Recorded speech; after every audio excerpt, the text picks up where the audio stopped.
Just in terms of Prime Minister Modi's attendance at the G7. Prime Minister Modi has attended every G7 since 2018.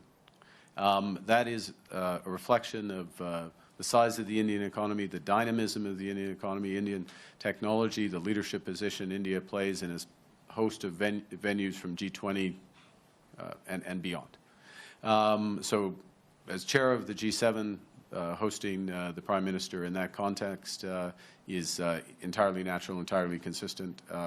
I fully expect the Prime Minister of India will be in attendance at the G7 next year, for example, in France.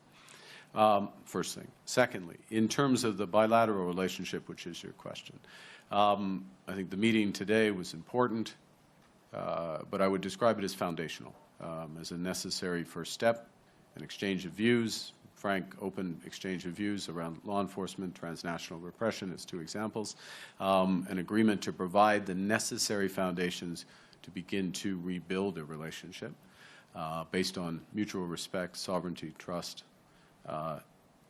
And that begins with what was agreed, you asked for concrete, which is that we will move to appoint high commissioners again.